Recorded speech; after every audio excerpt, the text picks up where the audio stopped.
There is a quiet intelligence moving through your life right now, even if your mind insists on calling this moment empty or unfinished. There is an order beneath the apparent disorder, a rhythm beneath the noise, a loving orchestration beneath what you have named delay. When you slow your breath and soften your resistance, you may begin to sense that the same presence that set the stars in motion and taught the tides when to rise and fall is breathing you forward, one invisible step at a time. You are not late. You are not forgotten. You are not being punished. You are being prepared by a wisdom far greater than the anxious voice that keeps checking the clock. So much of human suffering comes from arguing with time, from demanding answers before the soil has warmed, from pulling at the stem to see if the flower is ready. Yet nothing in nature ever apologizes for unfolding at its own pace. The oak does not envy the rose for blooming quickly, and the moon does not rush itself to fullness. Each knows its place in the divine schedule. When you align with this truth, impatience begins to dissolve, and you realize that what you called waiting was actually becoming. There is a deep spiritual misunderstanding that whispers, if it hasn't happened yet, it never will. This voice belongs to the ego, not the soul. The ego is obsessed with control, deadlines, and outcomes. It lives in a constant state of comparison, measuring your life against imagined timelines and borrowed expectations. The soul, however, knows something profoundly different. The soul knows that time is not an enemy but a collaborator. The soul understands that what arrives too early can wound you just as deeply as what never arrives at all. You may look back and see moments you once prayed for that did not manifest, and with hindsight you can now see the mercy hidden in the delay. Perhaps you were spared a relationship that would have shrunk your spirit, or an opportunity that would have fed your ego but starved your peace. What felt like rejection was protection wearing a disguise. What felt like silence was guidance whispering, "Not yet. There is more for you to learn, more strength to grow, more alignment to find." Trusting God's timing does not mean sitting still in fear or disengaging from life. It means acting from faith rather than force. It means taking inspired steps without demanding guarantees. It means allowing your efforts to be fueled by love rather than anxiety. When you move from this place, your actions become harmonious instead of frantic, purposeful instead of pressured. You begin to feel the difference between pushing against life and being carried by it. The mind wants certainty, but the soul thrives on trust. The mind asks, when will it happen? How will it happen? Why hasn't it happened yet? The soul simply says, I know I am guided. When you learn to listen to that quieter voice, the one that speaks in calm assurance rather than urgent demands, you begin to rest in the understanding that you are never off course. Even your detours are part of the map. Consider how often your greatest growth came during periods you once labeled as stagnant. Those seasons of confusion, loneliness, or waiting were not empty spaces. They were sacred classrooms. They taught you patience, humility, compassion, and resilience. They stripped away illusions and revealed inner resources you didn't know you possessed. If everything you wanted had arrived immediately, you might never have discovered who you truly are beneath the wanting. There is a profound freedom that comes when you stop asking life to match your timetable and start aligning yourself with life's intelligence. This is not resignation, it is reverence. It is the recognition that the universe does not operate randomly or cruelly, but with exquisite precision. Every encounter, every pause, every apparent setback is placed exactly where it needs to be to serve your awakening. When you feel the ache of delay, notice what the ache is really asking of you. Often it is inviting you inward. It is asking you to heal an old wound, release a limiting belief, or forgive a story you have been carrying for far too long. Healing begins within, and until the inner work is honored, the outer manifestation remains on hold, not as punishment, but as protection. You are not meant to arrive at your destination exhausted, bitter, or disconnected from yourself. You are meant to arrive awake. God's timing ensures that when the door finally opens, you are ready to walk through it with clarity and grace. Readiness is not about perfection. It is about alignment. It is about becoming the version of yourself who can receive without fear and hold blessings without shrinking. The ego tells you that your worth is measured by speed, by milestones, by how quickly you can prove yourself. The soul knows that you are already enough, exactly as you are, in this very moment. You do not earn divine support by rushing. You receive it by remembering who you are, a living expression of the same creative force that moves galaxies and grows forests. When you release the need to control the outcome, something remarkable happens. Your nervous system softens, your heart opens. You begin to notice small miracles you were too tense to see before. Synchronicities appear. Conversations land differently. Opportunities arise not through force, but through flow. This is the quiet magic of alignment, the gentle evidence that you are being guided even when you cannot see the full picture. Waiting, when infused with trust, becomes a form of prayer. It becomes an active state of listening rather than passive endurance. In this space, you learn to ask better questions, not why is this happening to me, but what is this teaching me? Not when will it be over, but who am I becoming through this? These questions open doors the ego could never unlock.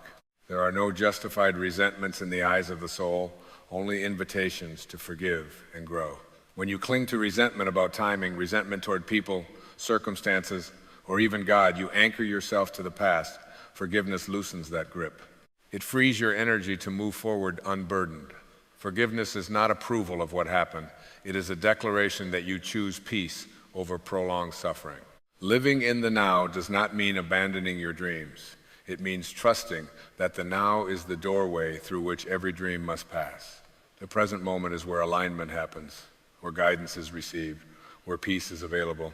When you stop postponing your happiness until some future event arrives, you discover that joy has been quietly waiting for you all along. The soul always knows. It knows when to act and when to rest, when to speak and when to be silent, when to hold on and when to let go. Learning to trust God's timing is really learning to trust this inner knowing. It is learning to recognize that the same wisdom guiding the universe is guiding you, not as an abstract concept, but as a living, breathing presence within. There is nothing wrong with desire. Desire is the soul's way of expanding itself through experience. But when desire turns into desperation, it disconnects you from trust. Gently notice when you are grasping, when you are tightening around an outcome. In those moments, return to gratitude. Gratitude is the language of alignment. It tells the universe, I trust what is unfolding, even if I do not yet understand it. You are being shaped right now in ways that will make sense later. The delays are refining your character. The pauses are deepening your faith. The unanswered questions are strengthening your intuition. When the moment arrives, and it will, you will look back and see that nothing was wasted. Every step, every stumble, every stillness had a purpose. God's timing is always perfect because it is rooted in love, not urgency. Love does not rush. Love prepares.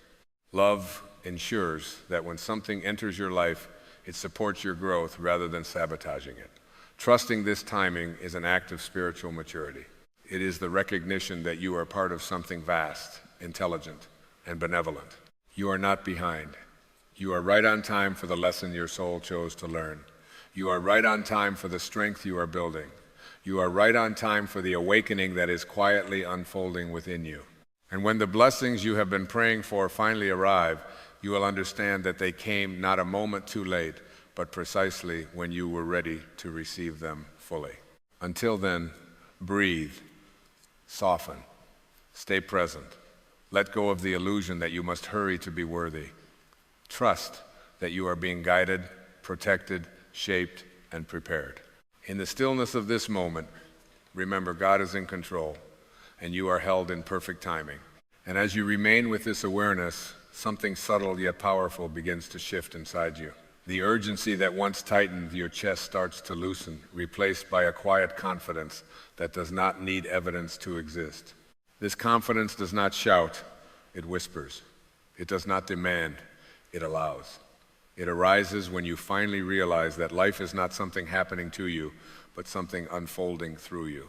You are not standing outside the river of existence, waiting for permission to enter. You are already in the current, already being carried, already moving toward what serves your highest becoming.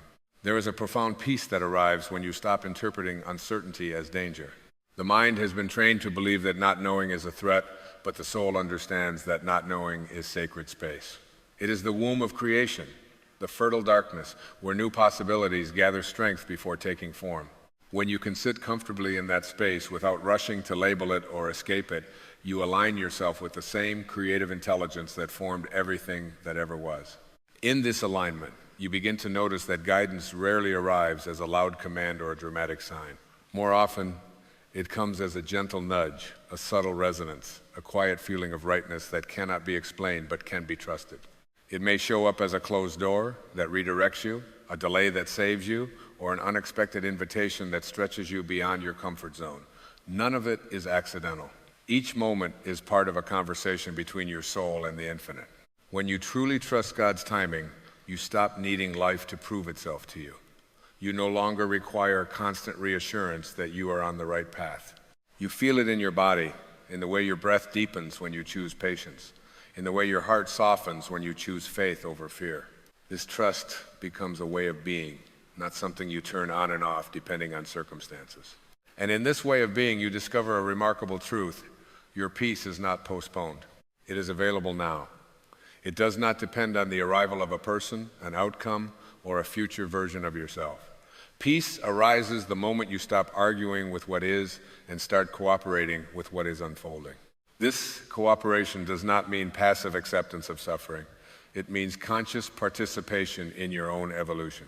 You begin to see that every experience, pleasant or painful, has been shaping you for a deeper purpose. Even the moments that broke you open were not meant to destroy you, but to empty you of illusions that no longer fit who you are becoming. In the emptiness they left behind, something truer is emerging, a self that is less reactive, less attached, less afraid to trust life. There is a quiet courage in surrender that the ego can never understand. It takes strength to stop forcing outcomes, to release the illusion that you must micromanage your destiny to be safe. When you surrender, you are not giving up your power. You are aligning it with a greater source. You are allowing your will to be guided by wisdom rather than fear. As this alignment deepens, your perception of time itself begins to change. The future loses its grip on you. The past loosens its hold. You find yourself more fully present, more responsive than reactive, more curious than anxious. You start to live from the inside out, letting your inner state shape your outer experience rather than the other way around. And from this place, gratitude becomes effortless, not because everything is perfect, but because you recognize the perfection in the process. You become grateful not only for what has arrived, but for what is still unfolding. You learn to honor the pause as much as the progress, the becoming as much as the arrival. Trusting God's timing ultimately brings you home to yourself. It reminds you that you are not a fragment struggling to survive in a chaotic world, but a conscious expression of a loving intelligence that knows exactly what it is doing. You are not waiting for life to begin. Life is happening now, through every breath, every insight, every moment you choose, trust over tension. And so you continue forward, not with blind hope, but with grounded faith. Not with frantic effort, but with inspired action. You move gently, deliberately, and with an inner steadiness that does not depend on external validation. You allow life to meet you where you are, knowing that where you are is precisely where you need to be. In this knowing, you rest. And in resting, you remember. You remember that you have always been guided. You remember that you have always been held. You remember that nothing essential has ever been missing. And with this remembrance, you step into the next moment, not rushed, not afraid, but deeply aligned with the quiet, perfect timing of the divine. And as this remembrance settles more deeply into you, you may notice a gentler way of moving through the world emerging on its own. You stop bracing yourself against life as if something is about to go wrong. The constant inner vigilance softens. You realize how much energy was once spent anticipating loss, preparing defenses, rehearsing disappointment. When that vigilance dissolves, a great reservoir of vitality is released. That energy was always meant for living, for creating, for loving, not for guarding against imagined futures. There is a sacred innocence that returns when trust replaces control. You begin to meet each day with curiosity rather than expectation. Instead of asking, will today give me what I want, you find yourself asking, what is today here to show me? This subtle shift transforms ordinary moments into quiet revelations. A conversation becomes a mirror.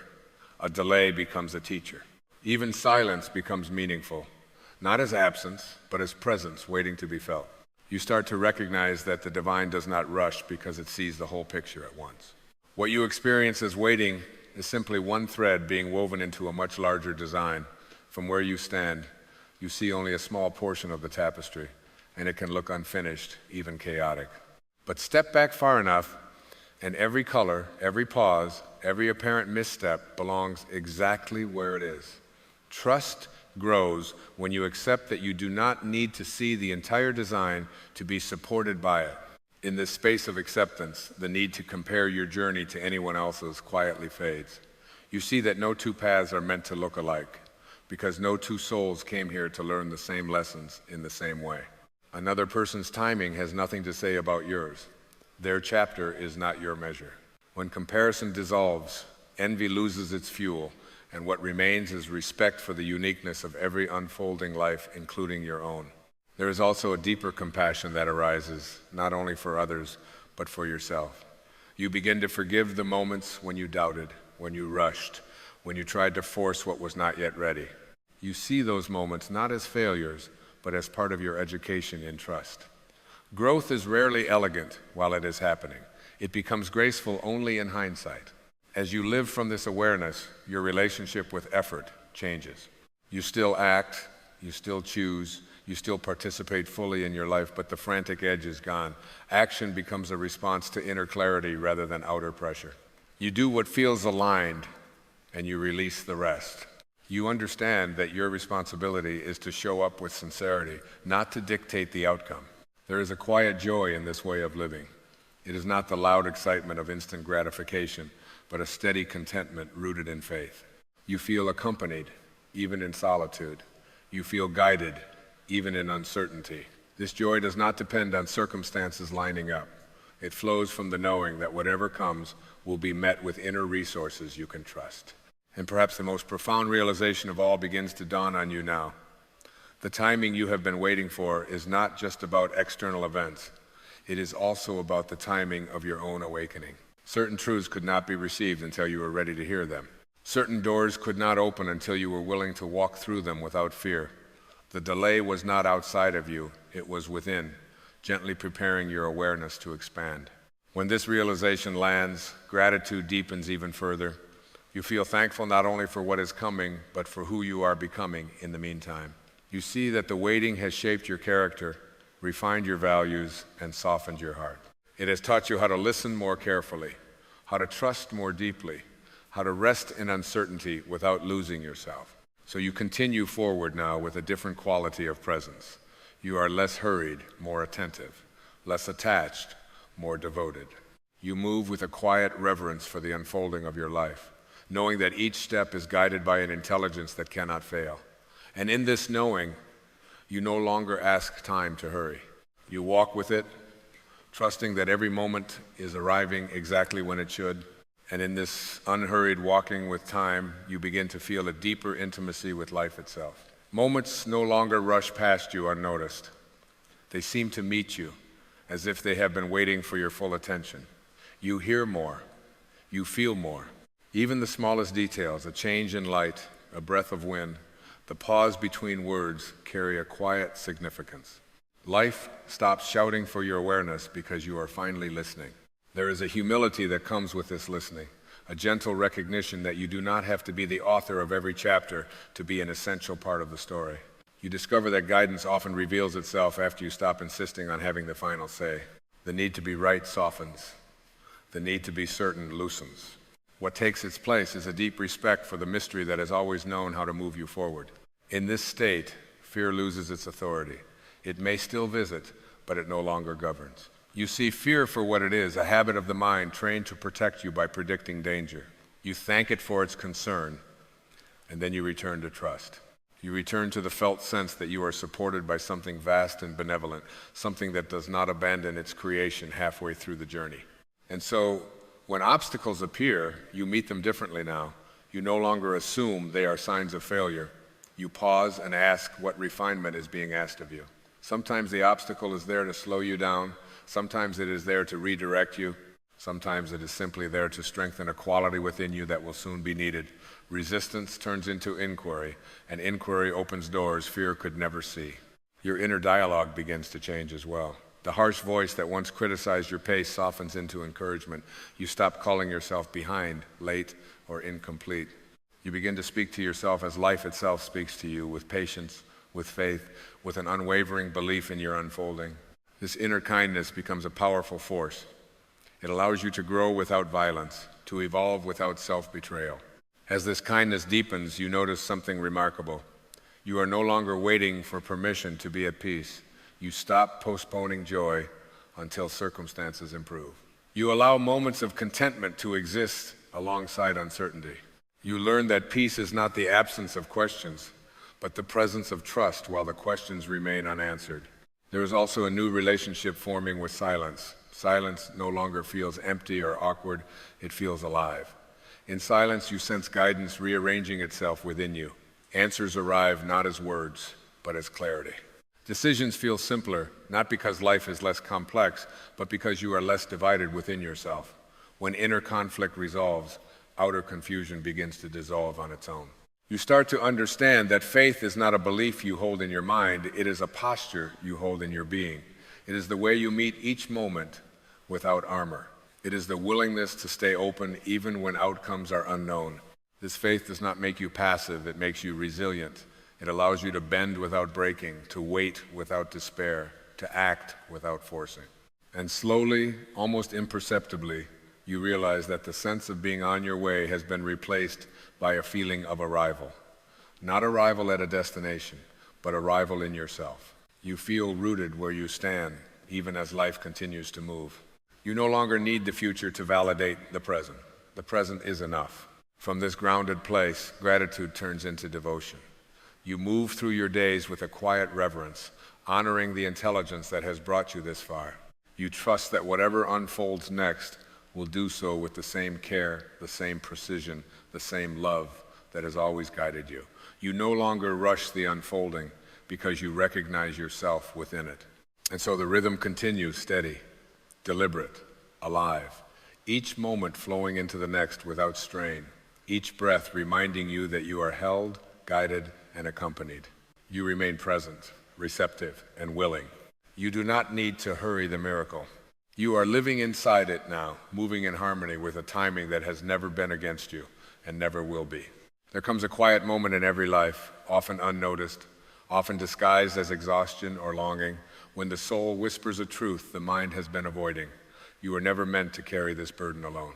In that moment, when the noise of striving grows tired of its own echo, something deeper begins to stir. It is not loud, it does not demand. It simply reminds you of what you have always known before fear learned how to speak louder than faith. It says, gently but unmistakably, believe God for the impossible. Not as a strategy, not as a last resort, but as a return to your natural state of trust.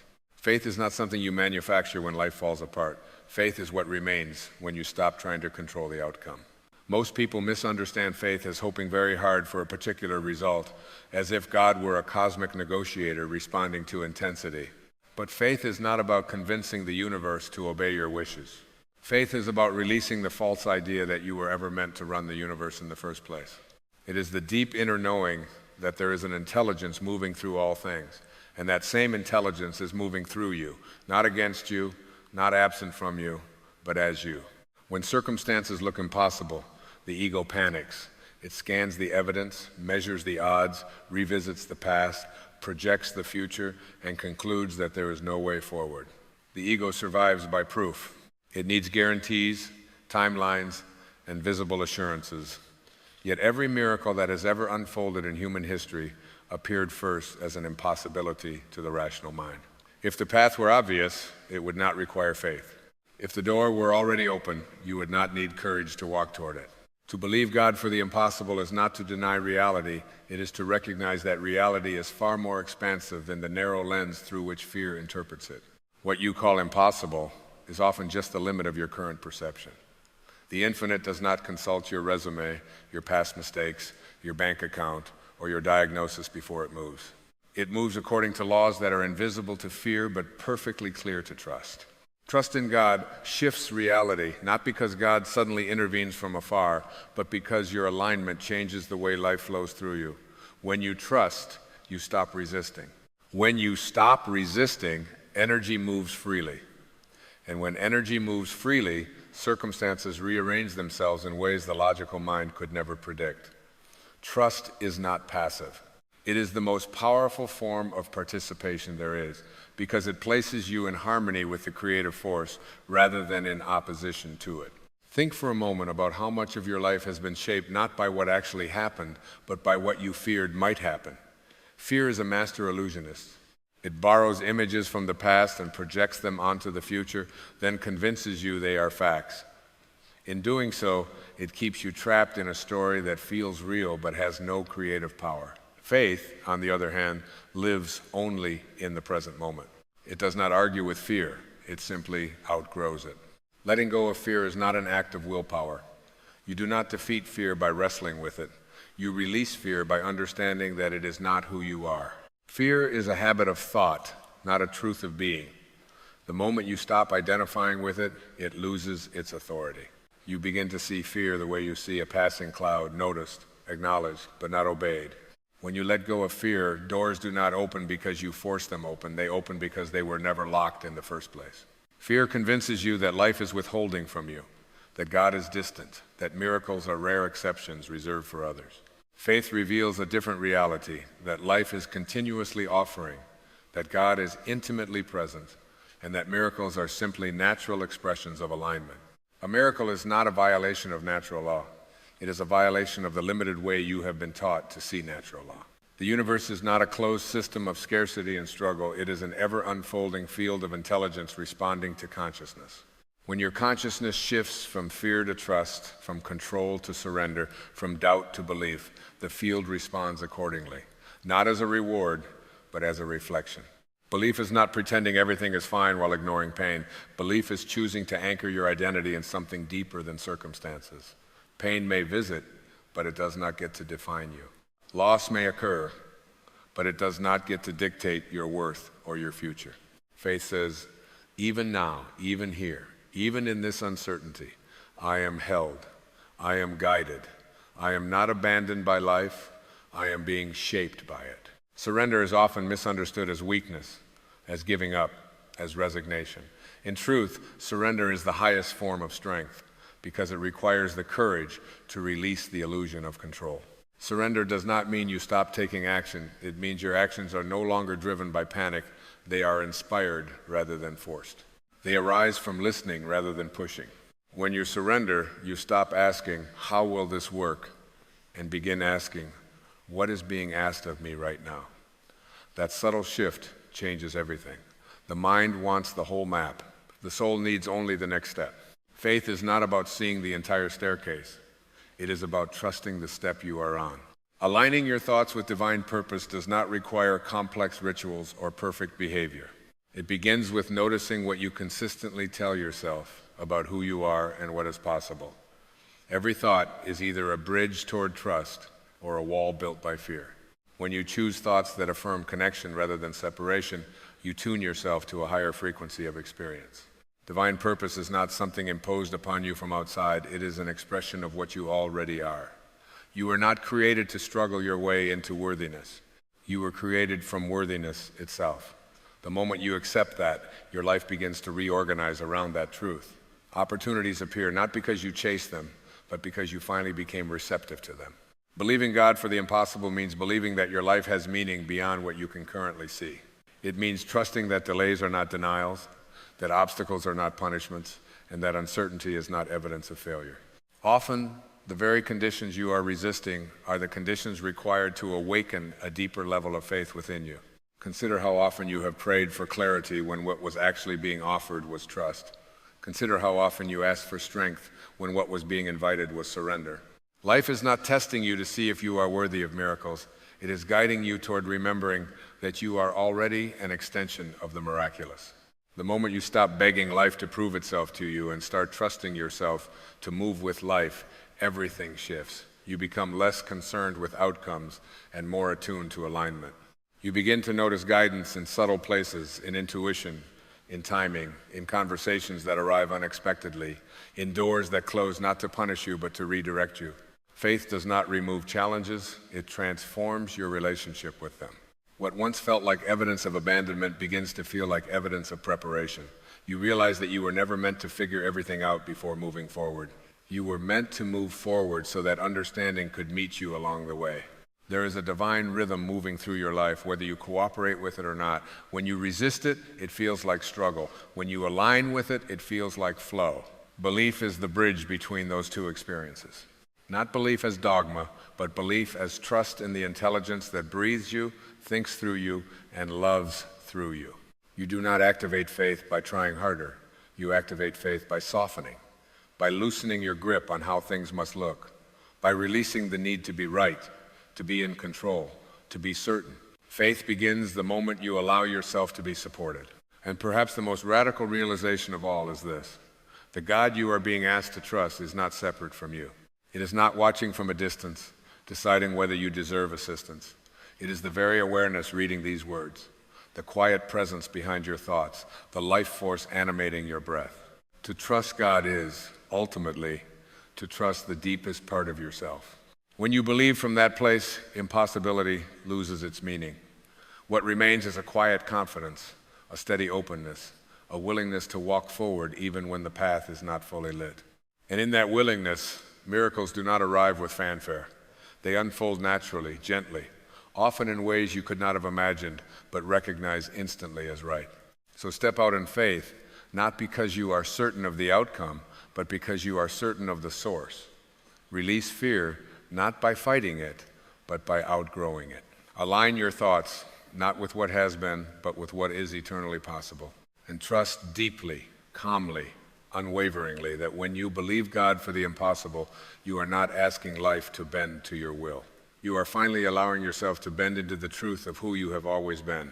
And as you continue to walk in this quiet confidence, something subtle yet profound begins to happen within you.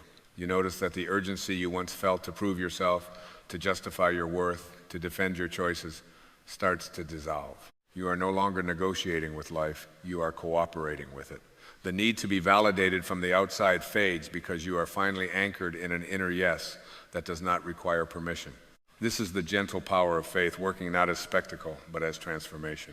You begin to sense that the universe is not responding to your words so much as it is responding to your state of being. What you radiate inwardly becomes the invitation you extend outwardly. When fear dominated your inner landscape, life mirrored uncertainty. When trust becomes your resting place, life mirrors support. Not instantly, not theatrically, but faithfully, in its own wise timing. This is not coincidence, it is coherence. There is a sacred intelligence that arranges encounters, delays, and openings in ways the mind cannot orchestrate. When you are aligned, you no longer rush these movements or resist them. You learn to listen. You learn to wait without anxiety. You learn that stillness is not stagnation, but preparation. In that stillness, insight arises not as an answer shouted from the heavens, but as a quiet clarity that feels obvious once it arrives. The soul does not speak in panic. It speaks in calm assurance. It does not demand that you understand everything before you move. It asks only that you remain present and willing. Faith at this level becomes less about belief in an external outcome and more about fidelity to your inner guidance. You trust not because you are certain, but because you are aligned.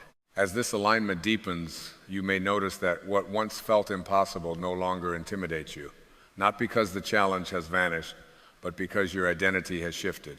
You no longer see yourself as a fragile being navigating a hostile world. You recognize yourself as an expression of the same creative force that forms galaxies and seasons and heartbeats. From that awareness, fear cannot sustain itself. You stop asking life to remove the obstacles and start asking what is being strengthened within you as you meet them. This is a powerful reorientation. The question is no longer, why is this happening to me? But what is this teaching me about who I truly am? In that question, victimhood dissolves and purpose emerges. Faith matures when you realize that nothing is ever truly working against you. Even resistance has intelligence within it. Even disappointment carries instruction. Even endings are gestures of grace, clearing space for a new expression of truth. When you trust this, you stop clinging to what was and open your hands to what is becoming. You begin to see that miracles are not interruptions of the ordinary, but revelations of the extraordinary that was always present.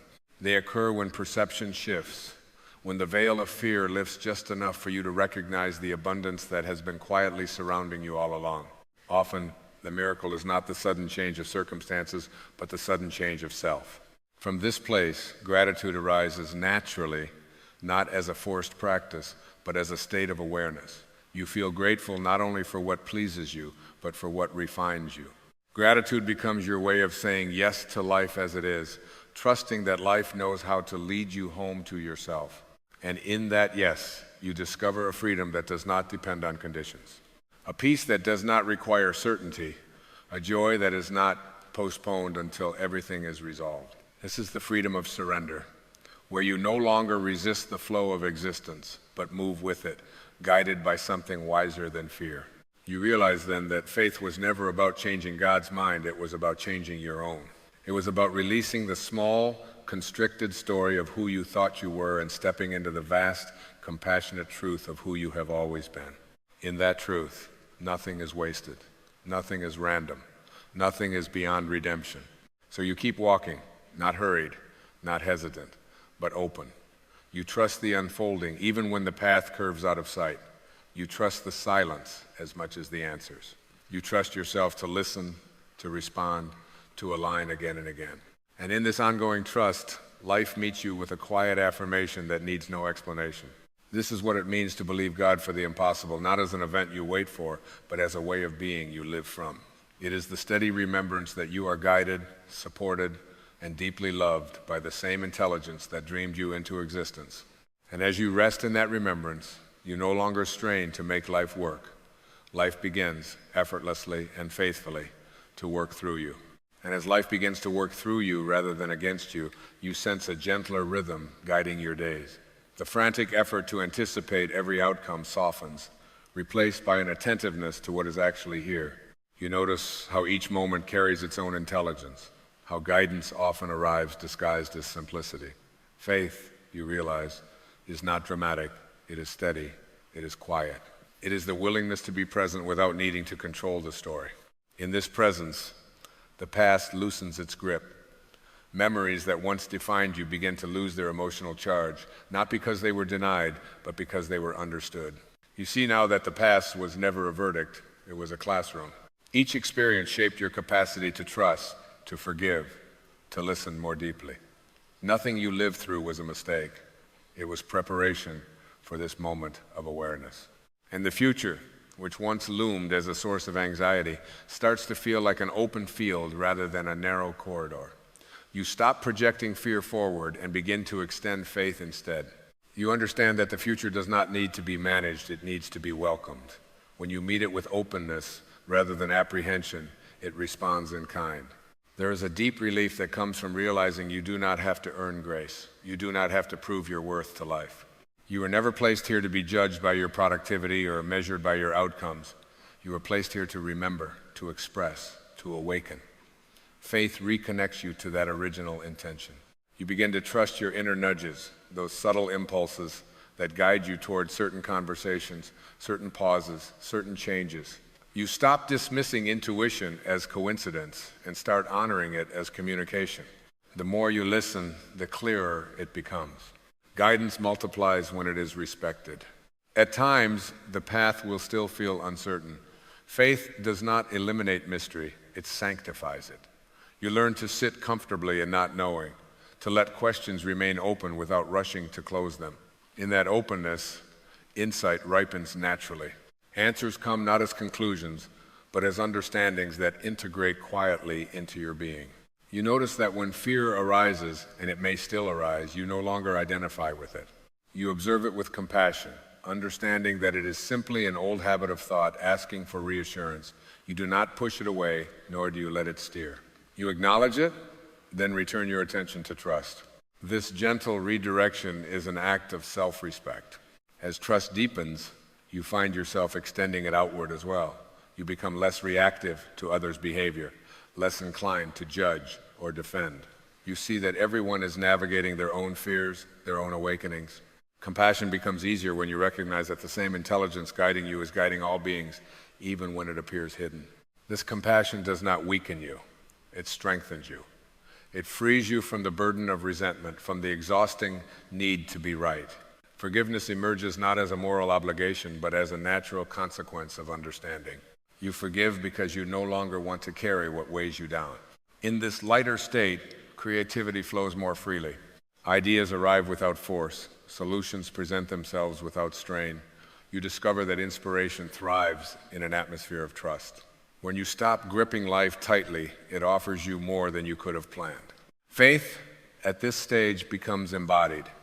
It is no longer something you think about, it is something you live from. It shapes how you speak, how you listen, how you choose. It informs your relationships, your work, your sense of purpose. You are not trying to be faithful. You are being faithful to your deepest knowing.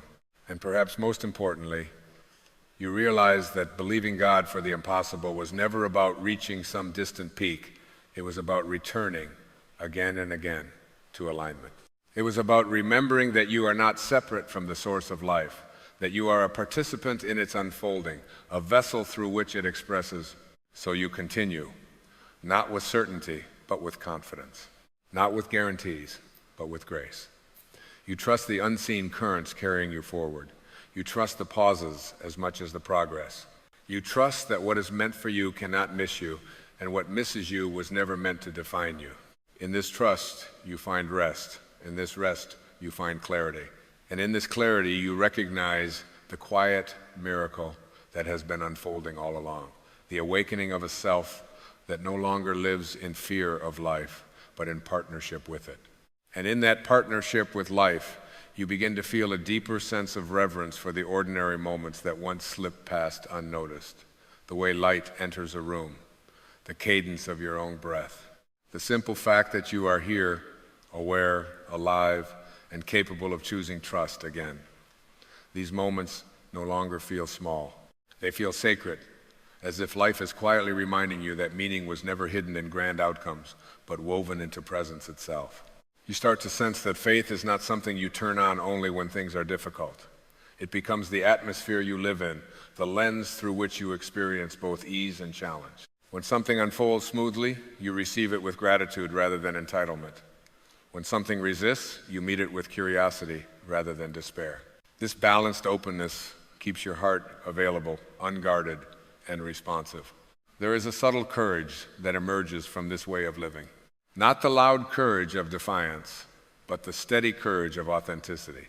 You become less interested in performing a role and more devoted to expressing truth. You allow yourself to be seen as you are without embellishment or apology. Faith gives you permission to be real because you no longer believe that love must be earned through perfection. As you live from this authenticity, relationships begin to change. Some deepen, nourished by honesty and presence. Others fall away, not in conflict, but in quiet completion.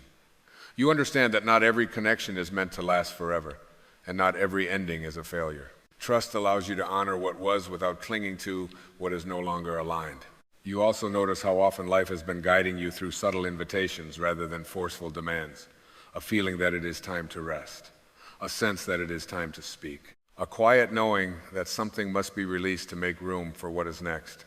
Faith sharpens your sensitivity to these invitations, and following them becomes an act of self-respect rather than risk. At times, you may still feel the mind searching for reassurance, wanting signs, wanting proof that you are on the right path.